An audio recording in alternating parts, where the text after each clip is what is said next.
As the 49ers sit and wait for Robert Saleh, more potential defensive coordinator candidates go off the board. Are the Niners ever going to do anything? And if Saleh becomes a head coach, what exactly is the backup plan? We'll talk about that and more on today's Bully Ball Podcast.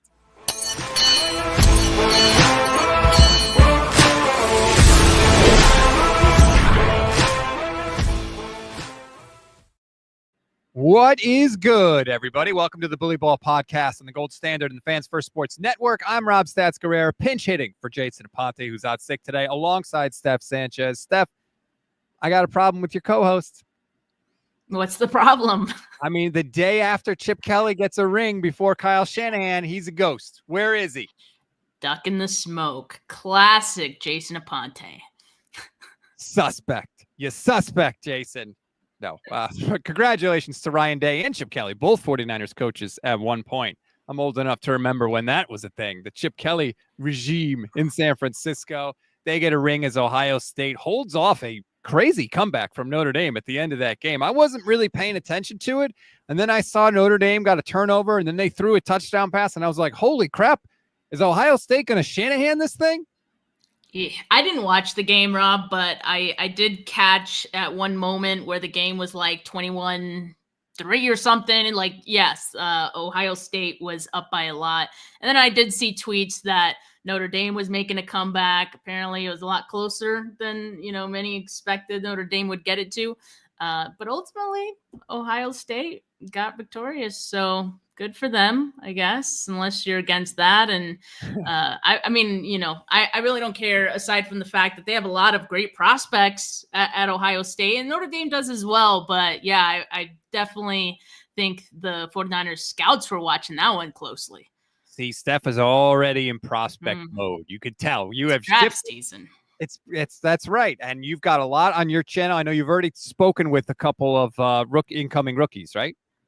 Yeah, I've had a couple on for some interviews, and just keep in mind, I got my draft sheet going, right? And I'll just say this, most, if not all of the people that I interview on my channel have spoken with the 49ers in some capacity throughout the draft process. So keep an eye on that.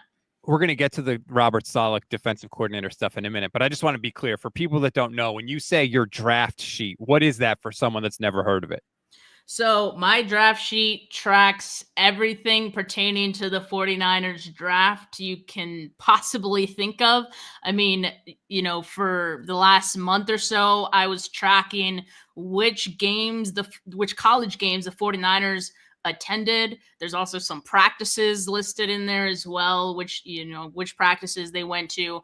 And the big meat of it, is the tracking of who the 49ers are interested in meeting with, and eventually like who they bring in for 30 visits, which that one's the real important one. But if you're interested in seeing who the 49ers are speaking with, then that, gives us an idea of what positions they're maybe looking into most. The draft sheet is where you're going to find that. Who will the 49ers become convicted on before they draft? We will have plenty of time to break all that down. Let's get into the defensive coordinator stuff. Steph, we got news yesterday that should not make 49ers fans happy. And that news is our old friend Trent is really trying to gum up the works when it comes to 49ers defensive coordinator, because the Jacksonville Jaguars are having everybody back for a second interview. Liam Cohen, Patrick Graham, and of course, Robert Saleh will all return for a second interview for the Jaguars head coaching position. Saleh's second interview is not till Friday of this week, Steph. So that means if the 49ers want to hire him, they're going to have to wait through all of this week before they'll even find out if that's possible. In the meantime, coaching candidates are going to come off the board. They came off the board yesterday. Dennis Allen went with Ben Johnson to Chicago. Lou Anarumo went to Indianapolis. Even John Fossil, the special teams coach, went to Tennessee. So while the 49ers are sitting and twiddling their thumbs, other teams are hiring coaches, and the options for the 49ers are shrinking rapidly. What I don't understand, Rob, is that the 49ers, it was Kyle who said it at the end of season presser, right? he said that, with all the options that were becoming available at DC, like that's kind of what influenced them moving on from Nick Sorensen, among other things, of course, right? But because there were so many candidates available, they're like, okay, like we have to do this. And he also talked about the fact that they have this time, right? Because they didn't make the playoffs. They get a crack at, getting these interviews done earlier in the process. And it's a good thing. That's an advantage that they have this time around. They are not using the advantage at all. Like, this is nuts to me. For one, they're going after a coach that, has already been part of the 49ers, which is great. Robert Saleh, we all love him, but we know that he was going to get head coaching interest as well. There's still two teams, I think, the Jags are the ones that we keep hearing about, right? I think Raiders would be in play as well. Ben Johnson didn't go to the Raiders, so they're still looking for their head coach. And I believe reports from, the last couple weeks was that Saleh was going to get an interview. I don't know if that eventually ended up happening, but I wouldn't necessarily say he's out of the woods to be the Raiders head coach or in contention for that as well. And then to that point, like the 49ers have only, interviewed two that we know of, Saleh and Deshae Townsend. And I think we can assume like maybe they've had the interview for Brandon Staley as well, because Kyle did say as much that he would get a look. Although I will say this, Mike Silver did say he does not. Oh, no. It was Nick Sorensen that he said he would not expect to be the special teams coordinator. It seems like Brandon Staley definitely still an option for the 49ers if all goes awry and Saleh gets hired as a head coach, which is concerning because it's like, I think you could have always hired Brandon Staley as an option if that's really where you wanted to go. But if you wanted all these other candidates that were available that you told us were these great candidates, why you moved on from Nick Sorensen to begin with, then why are we twiddling our thumbs here?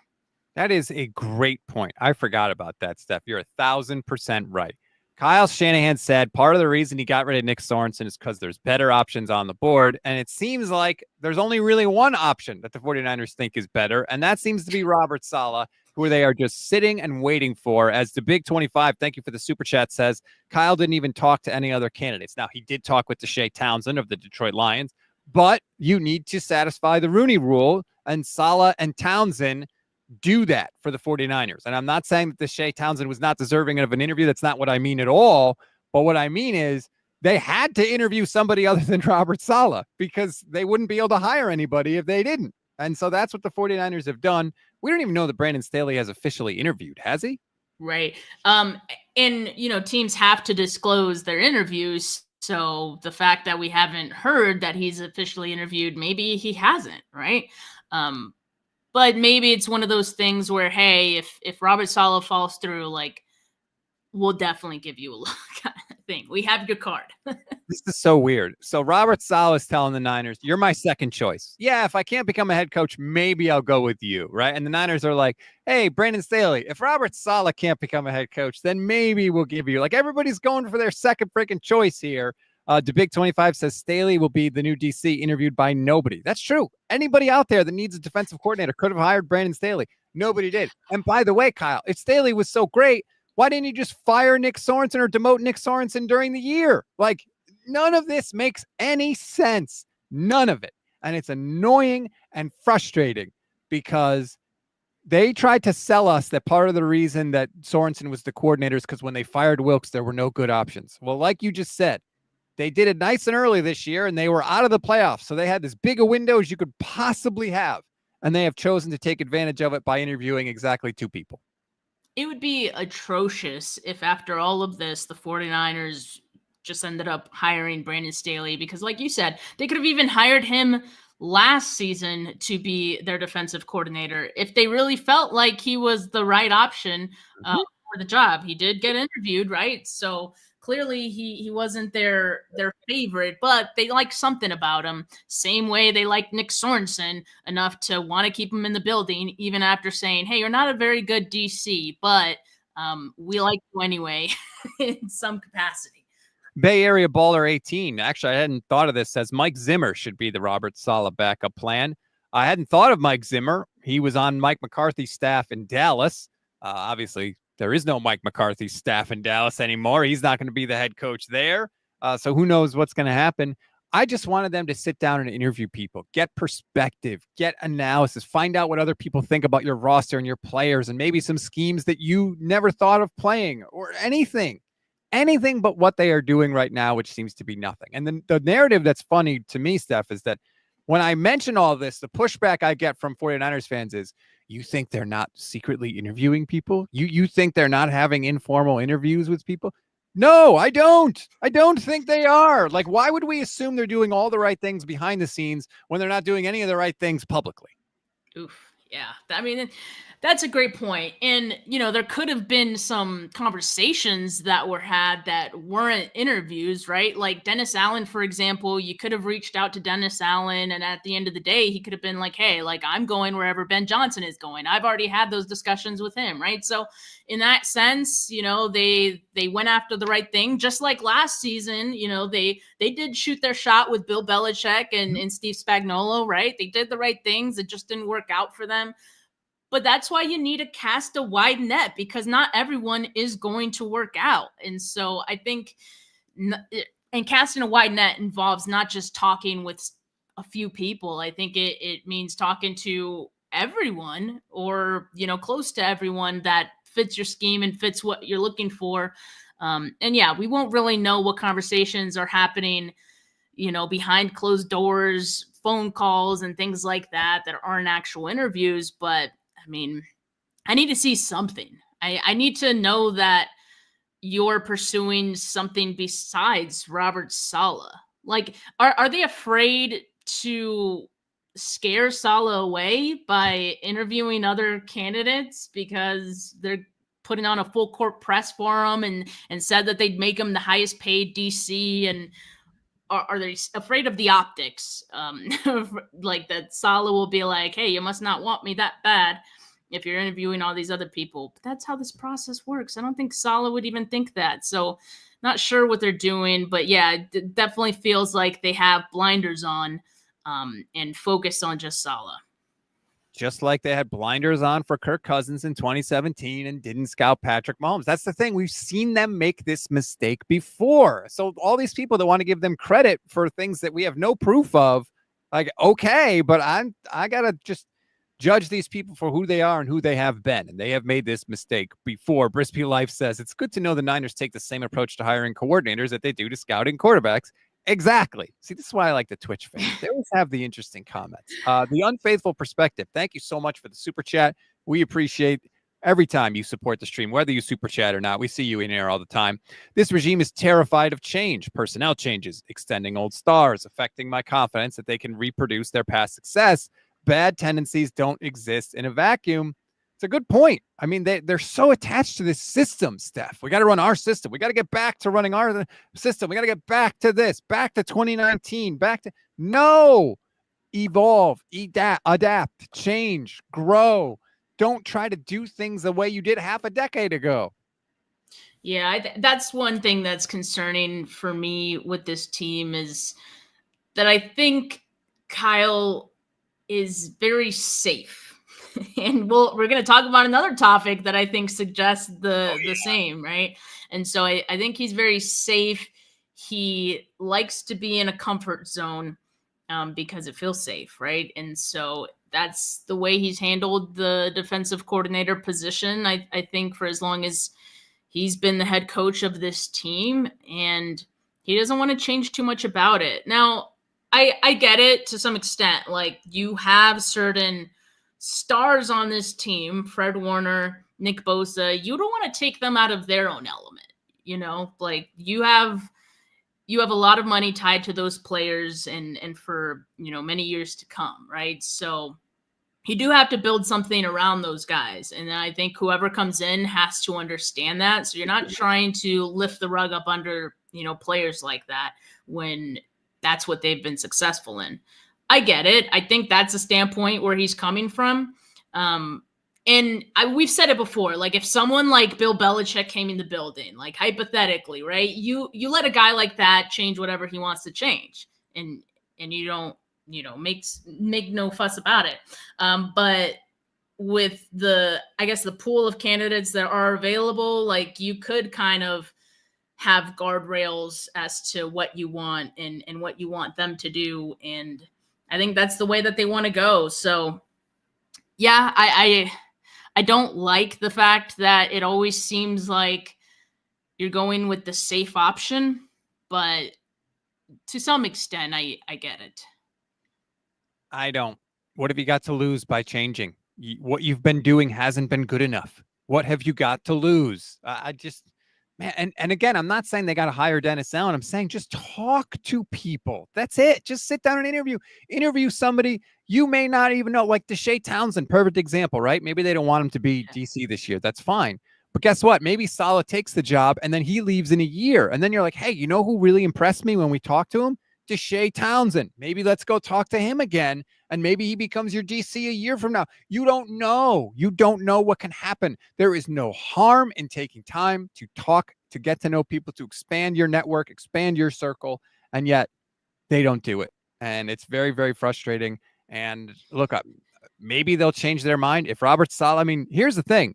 And by the way, thanks, Con JKJ, for becoming a YouTube channel member. If you want to become a YouTube channel member, it's less than $3 a month. You get priority comment, response, custom emojis, membership badges. So please and thank you. Support both channels, mine and the 49 Carats channel as well. Let's say Robert Saleh takes the Jags job. Then it's just Brandon Staley, and that's it. That's where we're going. I mean, there's no backup plan ready to go. I haven't heard of them talking to a single college coach. Not a one.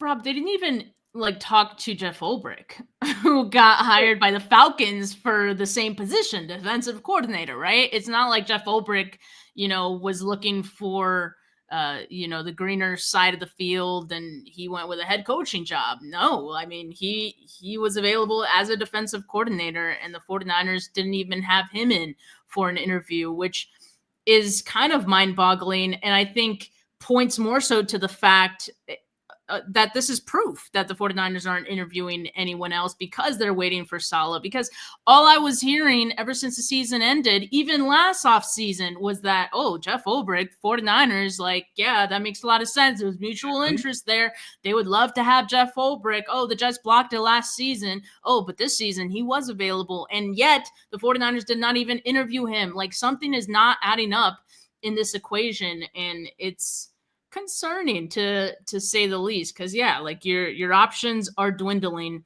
Do you think that some candidates are not wanting to take this 49ers job, whether it's DC or special teams? This is now going to be the fourth season where the 49ers have a different defensive coordinator. Now, the last two seasons, it's because you've let go of your defensive coordinator after one season. Has that suddenly made it undesirable? And I'll also add this, we got to take into account, it may not seem like a big deal to us, but it's very much a big deal, I think, to others who are talking money and contracts with teams.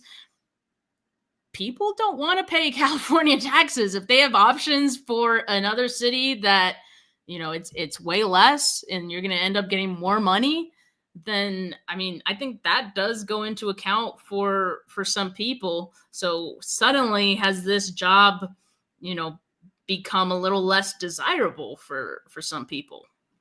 I think the taxes thing could be like a tiebreaker, but I think that only comes into play if you're really splitting hairs. That's just my personal opinion. I don't know. I don't ever make the amount of money that it would matter to me that much, quite frankly. But I do, and I talked about this in the past. I don't know if this is the most attractive job. I don't know how fun Kyle Shanahan is to work with, number one. Number two, the expectations are sky high. Steve Wilkes was third in points and eighth in yards and got fired. If you told me whoever the 49ers defensive coordinator hired, well, let's say it's Brandon Staley, right? And you were like, oh no, Brandon Staley, this sucks. And then I was like, but wait, he's going to be third in points allowed per game and eighth in yards allowed per game. You'd be like, damn, okay. I'll take that. I'm super happy with that. They fired the last guy that did that. And they fired him knowing that there weren't any good coaches left to replace him with. So I'm not sure how attractive this job is. That's why when Tyler asks, Rob, where is this team going? I don't know. They seem to have a plan for what it's worth. I just think it's a crazy ass plan. it's only one plan. And so, like, if everything goes to plan, it'll be good.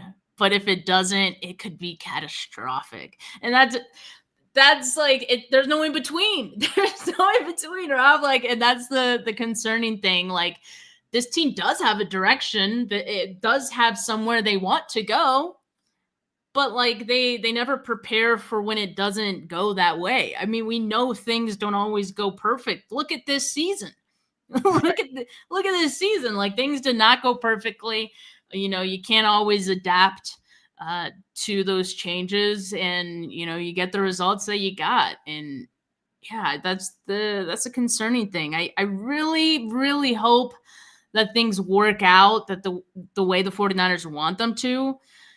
It's just so hard to see that right now. And let's assume that it does, right? Let's assume that Robert Saleh doesn't take the Jags job because he doesn't like Trent Baalke and no one else hires him, and he becomes the 49ers defensive coordinator again. Great. Come on home. Robert Saleh's back. Everything's fine. Steph, they don't have the personnel to run the system that Robert Saleh wants to run. They don't have 4 defensive linemen that can get pressure on the quarterback consistently so they could leave 7 back in coverage. They don't. It's not there. They got one guy that could get pressure, Nick Bosa, and that's it. So let's say even if they get Saleh, you got to get at least 3, 4 more defensive linemen in here to run the system that he wants to run, that they're so desperate to get back to. Regardless of who your DC is, like, that is a need. You know, it's not just about Robert Saleh. You have to bring in more for your trenches, both on the defensive side and offensive side, you know, if we're being frank. But yeah, definitely on the defensive side, you got to shore up that line, regardless of who your DC is. But like, I mean, Saleh did that with the Jets, right? Like, what did the Jets really have before he got there? I mean, he has experience with it. And certainly with the 49ers, he has experience on what it takes and the personnel you need. So I think they'd be able to get that back. But, you know, regardless of who the DC is, that's going to be something that they need to address. You know who would be a great addition to the 49ers defensive line? That would be a certain pass rusher that right now is in Las Vegas. I know you saw Crosby. This. I know you saw this stuff. Max. I didn't even know that this was like a thing, but we're sitting around watching football, and all of a sudden, Diamondor Lenore drops the Max Crosby would look crazy in a Niners jersey. And I know for me, I was like, wait, what? Is that a thing? Is he on the market? Like, holy crap, where did this come from? I mean, I'm just going to say the obvious thing. That would be fucking amazing. Like, yes, please. I will take Diamondor Lenore. You want the 11th, or I will take Max Crosby. You want the 11th overall pick? Here you go, Vegas. You can have it. You can have that. I'll throw in another pick. Like, if you get Max Crosby and Nick Bosa on the same defensive line, then maybe you could have Brandon Staley as a defensive coordinator. It might not even matter.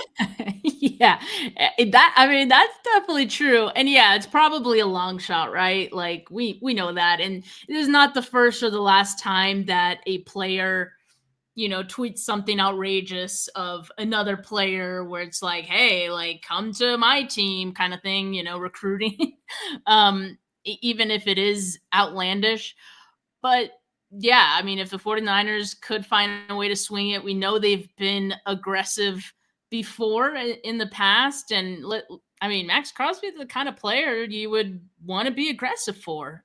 Absolutely. So I don't know if the Raiders would do it, but if you make it enticing enough, I definitely think you probably could. Because, like, I mean, they need to rebuild, right? You're going to have a new coach coming in. It's not going to be the exciting coach like Ben Johnson that you wanted, but, you know, you need to completely rebuild that team. And, you know, maybe Tom Brady is thinking of ways to do that, and other guys in the front office. So I don't know, more picks sometimes is the way to do that. So maybe it would be enticing to them, but I don't know. He definitely deserves better than what he's gotten in Vegas so far. Yeah, he said he wants success and stability. Well, since Max Crosby's coming into the league, he's had 3 head coaches and 3 general managers.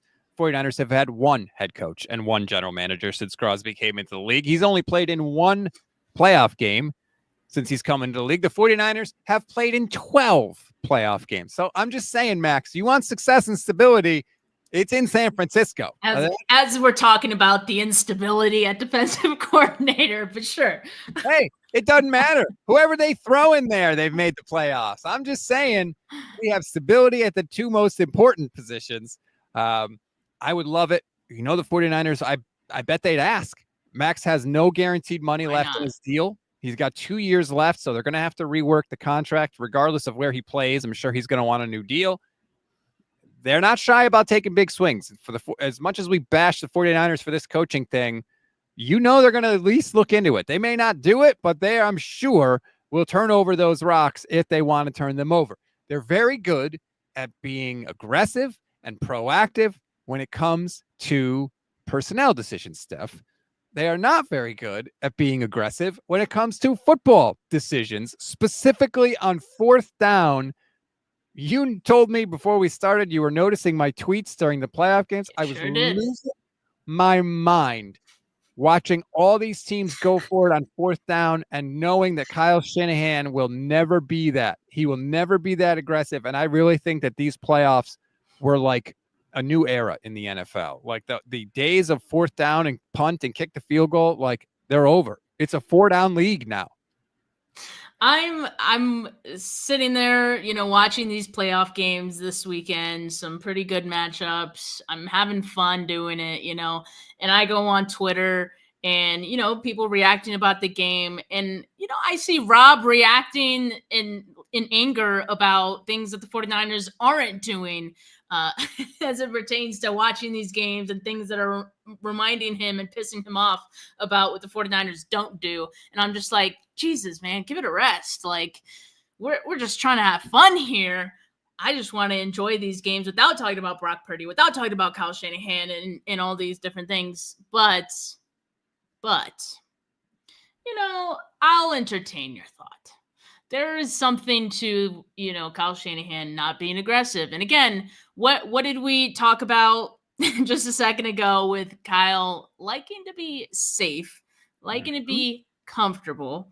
I do think that in those decisions, that definitely comes into play. He goes with the safe option, and he will even explain it as such in most of those situations. I think there was a point in time where you wouldn't argue too much against that. But I think the NFL has changed dramatically in the last few years where it's way more acceptable to go for it on fourth down. Not only is it acceptable, it's rewarding. I mean, you see what the Ravens have done with Lamar Jackson for the last few years and how much success they've had with it.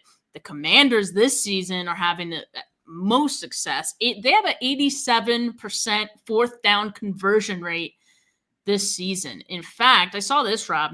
4 teams in the NFL have a fourth down conversion rate of 70% or above. All 4 of those teams are playing in the conference championships. Interesting.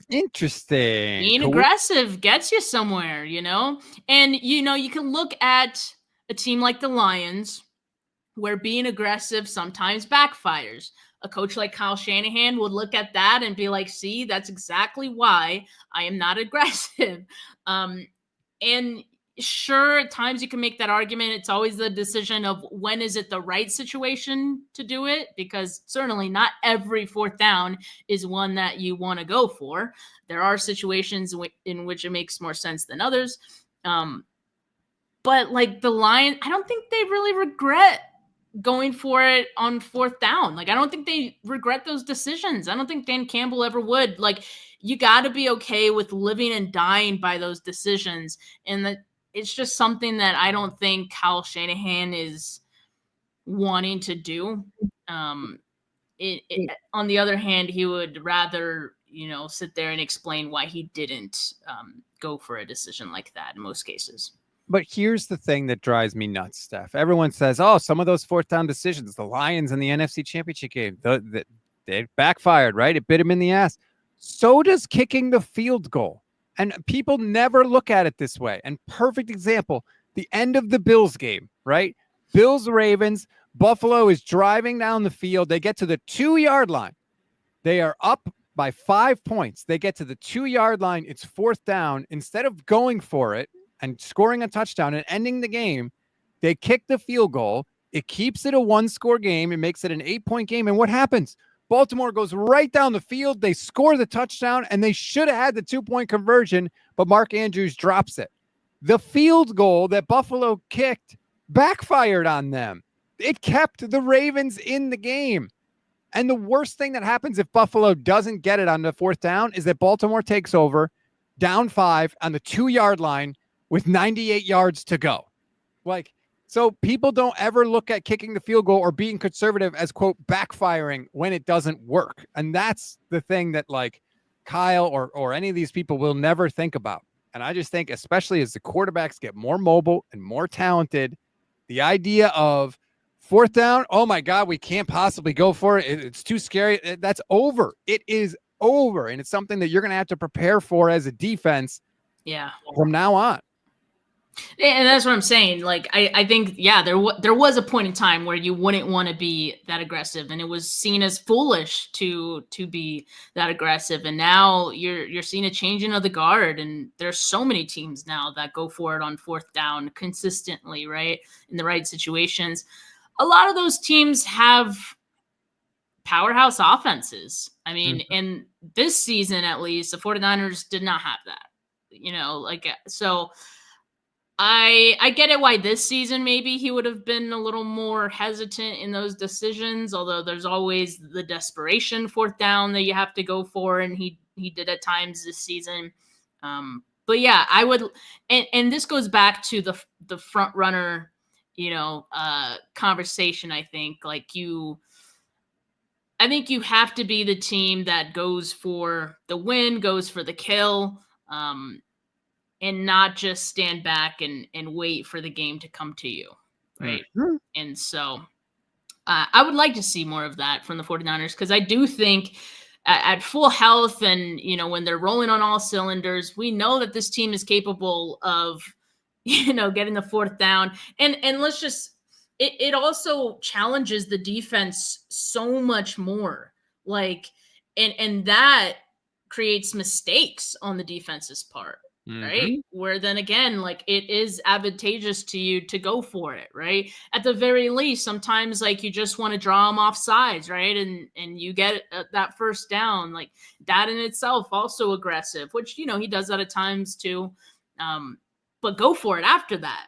Right. So like, yeah, I think I want to see it more. I think hopefully next season we do, when the 49ers are fully healthy. Definitely, like, when you have Christian McCaffrey on the field, that's something I think they should definitely go for.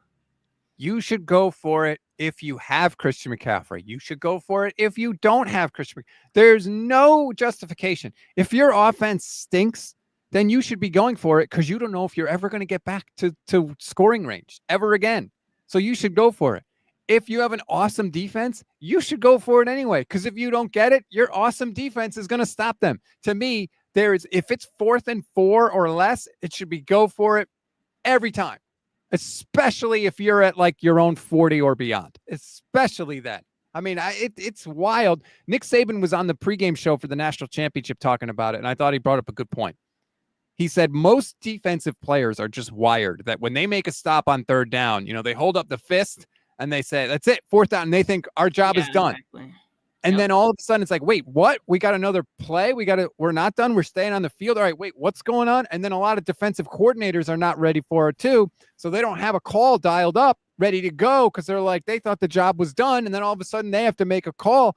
So he actually started drilling that and preparing for that in practice with Alabama when he was there. And I think it's a great point. I think there's a bunch of NFL guys that are not ready for this yet. Niners need to jump on board, but as the Big 25 says, Kyle wants things ran his way and his way only. And as we're talking here, I also got a response from GV on Twitter. If you got that tweet, you could put up. Did you private chat to me? Yeah. He said, can you remind Rob that the Bills won the game? His assumption that going for it on 4th down somehow guarantees a touchdown is also ridiculous. Teams do get stopped sometimes. 7 better than 3, better than 0. That's not what I said. I just said, even if you don't get it, you're pinning the Ravens 98 yards away and they need a touchdown. The Bills won the game because Mark Andrews dropped the 2-point conversion. Like, if you're saying, oh, everything was great because we knew that Mark Andrews was going to drop the 2-point conversion, like, okay, congrats. You're better at this than I am.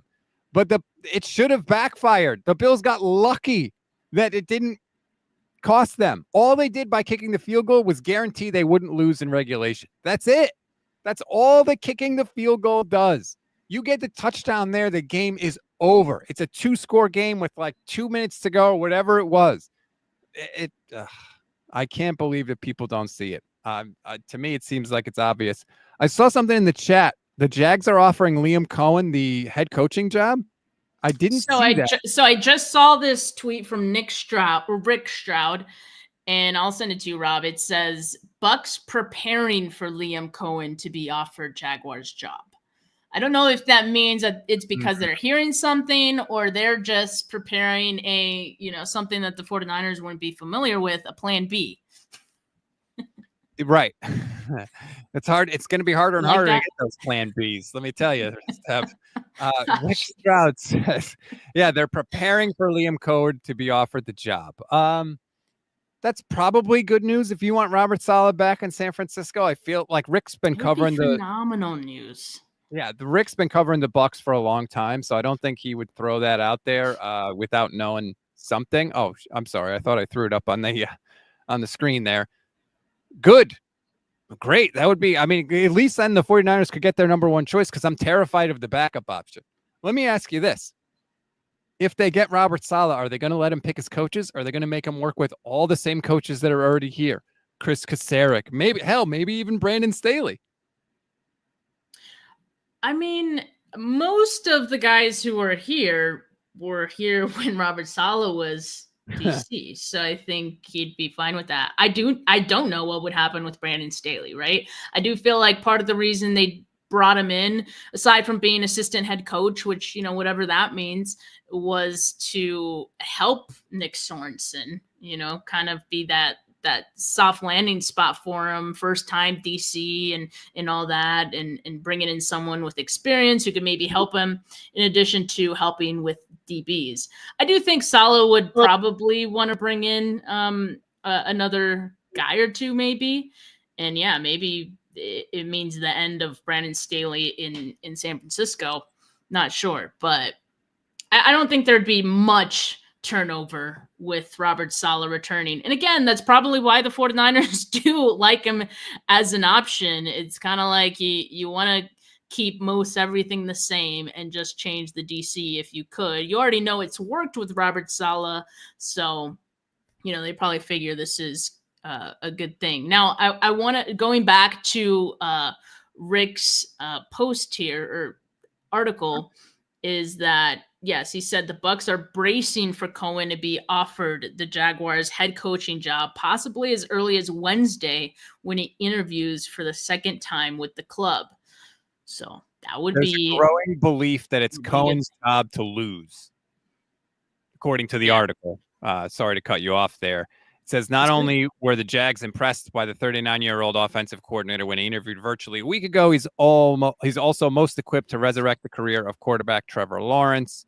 Blah, blah, blah, Baker Mayfield, yada, yada, yada. Who cares about any of that? If you're the Jags, that makes sense, right? You just pay Trevor Lawrence. You're going to want a guy that could get the most out of him. You thought that's what you were getting with Doug Peterson. It didn't work out, but you're in the Trevor Lawrence boat. You're in the Trevor Lawrence business.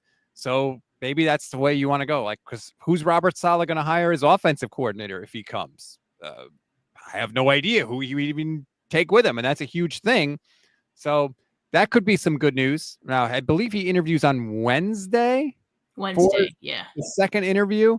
It's Saleh's Friday, you said, right? Yeah. But generally, if you got a guy, the kind of rule of thumb is you don't let the guy leave the building. Like, if you're like, Liam Cohen is awesome, great. We don't care that we have Patrick Graham and Robert Saleh. We're convinced that this guy's the guy. We want to get it done. So we'll see if that happens. If it does, maybe we'll be doing a little breaking news podcast, Steph. You think they schedule these as much as they can, right? With availability and all that. But do you think they try to schedule these based on their preference? Like, we don't actually know the order of their preference, but Cohen being the first interview of the three certainly, and with this report, would certainly signal that he's their top choice. So, to your point, don't let him leave the building if he is your top choice and that interview happens tomorrow. I think, yeah, like it does kind of feel like he is their top candidate, which absolutely would be the best thing for the 49ers. Now, the question is, does he take that job with Trent Baalke, right, in the building? But I don't know why you would. Honestly, like I really don't know why you would. He's a snake, man. He did it with Jim Harbaugh. Say what you want about Doug Peterson, whatever. Maybe Doug Peterson deserved to be fired. Jim Harbaugh went NFC Championship game, Super Bowl, NFC Championship game, had one season of 8-8, and they were like, "Oh, you're fired." And it was like, holy, like people are talking about firing Kyle Shanahan now. He's had multiple losing seasons in his career. The worst season Jim Harbaugh ever had was 8-8, and Trent Baalke somehow won a power struggle between Harbaugh and himself. Are coaches privy to the Trent Baalke thing, though? Like us fans are, particularly us 49er fans are. No, like, I think they are. You think so? 100%. I think they absolutely are, because there's been so many power struggles. Think about, like, as a coach, all the crap jobs. Your life as a coach until you're a head coach is really hard. You're quality control guy. You're what did Robert Saleh call it? The bitch boy, right? Like you do a lot of crappy jobs. Those were his words before you get to, the higher levels of the profession. So when you get a head coaching job, you don't want your GM to be a snake in the grass, doing everything he can, whispering in the owner's ear about how, I got all the right players. The coach is not using them the right way. Like, you don't want someone to take that away from you and boot you back into that crap life. So I think coaches are absolutely aware of it. All right. I mean, you can hope. I always feel like coaches feel like they're the exception to the rule. I mean, look at Saleh going to the Jets, right? Bad org. You feel like you can change them. And he, except for the quarterback position which eventually loomed large for the Jets, right? And that clearly did not work out. I mean, I think he did a good job building that team, which tells you why he's getting head coaching consideration even after that stint, right? Mm-hmm. And so maybe he feels like he could do it, even with a Trent Baalke in the building. But yeah, it can't be ignored that if it ever comes to picking between the GM or the head coach, that owners, for whatever reason, pick Trent Baalke. Like, I don't know what this guy has on owners. It's mind-boggling at this point, but he must be a very charismatic guy or something. Something we don't know about Trent that, execs seem to love. Yeah, it's this one. I mean, when the 49ers beat is like ragging on you for what you've been able to do, like that's how you know it's bad with Trent Baalke. And we've seen tweets from Kyle Kami and others talking about his only real skill is somehow convincing owners that he's not the problem. So that's not exactly the job I'd be dying to take if I was Robert Saleh. And here's the other thing, Steph. Is he going to get a third head coaching opportunity? I don't know. Not many guys get 3, especially without having any championships in their history. So it's like, if you're Robert Saleh, you got to be real careful about where you choose to go next. You better be set up to succeed. I don't know that you can necessarily say that about Jacksonville. Which is another reason why I wasn't a huge fan of Robert Saleh being the one and seemingly only choice for the 49ers. Because, he's probably going to leave again in a year or two if he puts together another strong season or two of being defensive coordinator, right? So you have to keep your options open, and not just for, wanting to keep someone around, but like a contingency plan as well. Like that. And that's what I felt like Ulbrich could have been if the 49ers could have hired Saleh quickly, which, I'm sure they tried, but of course he's going to entertain head coaching jobs. I felt like a good succession plan would have been having Ulbrich beneath Saleh, and that would have been perfect for the 49ers, because then you have your 1-2. But they don't have that. And if they get Saleh, cool. Like, you're gonna get them for one season. And I see a lot of fans being like, oh, well, they only need the one season. If they get to the Super Bowl, none of it will matter. Well, cool. If they win the Super Bowl, yeah, like, I agree, nothing matters. That's a big if. Like, let's be freaking honest here. they've been trying at this for a long time. That is no given. So I think to make a decision on the assumption that, yeah, like, Robert Saleh, we're going to win a Super Bowl with him in his 1 year back. Like, I can't make decisions like that. Well, not only that, but you could say that about any decision the 49ers make, right? They should trade all their draft picks for Max Crosby for the next 3 years. Well, that seems crazy. Yeah, but if they make the Super Bowl this year, it won't matter. Like, you could justify anything if you say, well, it won't matter as long as they make the Super Bowl. So you have to be careful of that. And let's be honest, Steph, the Niners' road to the Super Bowl in the NFC, it is getting harder. Okay. The Rams look like they're going to be good. They got a great young defense. The Rams look very good still. We don't know what the Bears are going to be with Ben Johnson and Caleb Williams. The Lions have a good roster. Now, they may take a step back, but who knows? You don't expect them to fall off immediately. They're still to be dealt with. The Packers are still good. The Vikings are still good. The Eagles certainly look like a very, very strong team. Now Jaden Daniels and the Commanders in the NFC East. Obviously, he looks phenomenal. Like, it's going to be damn hard to get to the Super Bowl in the NFC. You're going to need a good coordinator for next year and the year after, the year after. That's all I want. That's all I want. Because I was just talking about this yesterday on my show. It's like, people think that it's so easy to get to the conference championships every season. And you know why? Because we're currently looking at an outlier in the Chiefs, right? They've done it how many seasons in a row? Like, that is absolutely unheard of. But you know why it's been easy for them is because they have an elite head coach, they have an elite quarterback, and they have an elite defensive coordinator. And their special teams has been good too. Like, everything about their team has been elite, right? So the 49ers have some of that, but if they put it all together, yeah, it'd be easy. It's actually impressive how many times Kyle Shanahan has been able to go to the NFC Championship every time the 49ers have made the playoffs, right? So that's difficult to do. I think people forget how difficult that is. But yeah, I mean, you definitely need an elite defensive coordinator. And at this point, I'm just like, just give me like a good one, a solid one, right?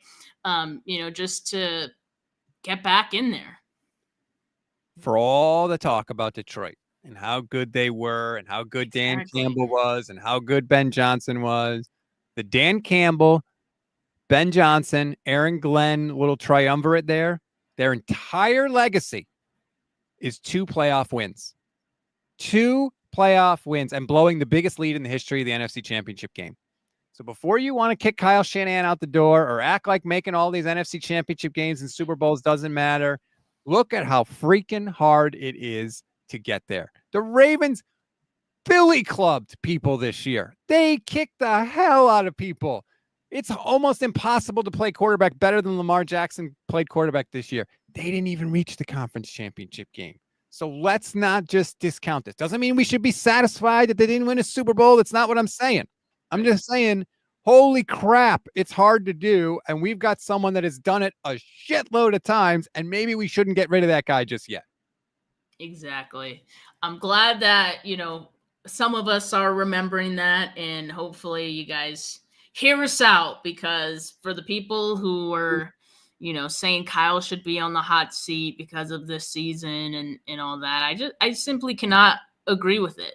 I really can't. And it's tough. It's really tough out there. And there's been times where this team, Kyle, has made it look easy, right? So let's try again. Let's try again next season. And hopefully it's with, like I said, a really good defensive coordinator and even, a better special teams coordinator, which shouldn't be hard to find. Quite frankly, Rob, I've been more pleased with their special teams coordinator search so far than I have been with their DC, which is crazy. But again, it could all work out if what we're hearing about the Jags, keying in on Liam Cohen, that would be best case scenario for the 49ers, and they will have lucked into this weird plan of theirs having worked out. Right. The best case scenario out of the scenario that they put themselves in, which is basically Robert Saleh or bust. You're right about special teams. It's good that they're interviewing people. To me, that just goes to show they don't necessarily know who they want for that job. They clearly know who they want for DC, and we will see if it works out. Please give us a rating on Apple Pods. It really helps people discover the channel. I would really, really appreciate it if you could do that. Like and subscribe to both YouTube channels, the Gold Standard YouTube channel and Steph's YouTube channel, 49 Carats. If you want any information on who the 49ers are looking at with rookies and talking to and scouting, please check out Steph's sheets. They will make you a much more informed fan on who the 49ers are going after. It is a labor of love for you, Steph, I'm sure. I know you're updating that thing constantly. Every day. So go and check it out. Enjoy the rest of your Tuesday, everybody. Shame on Jason Aponte for running away from the smoke. And we'll talk to you tomorrow. Peace.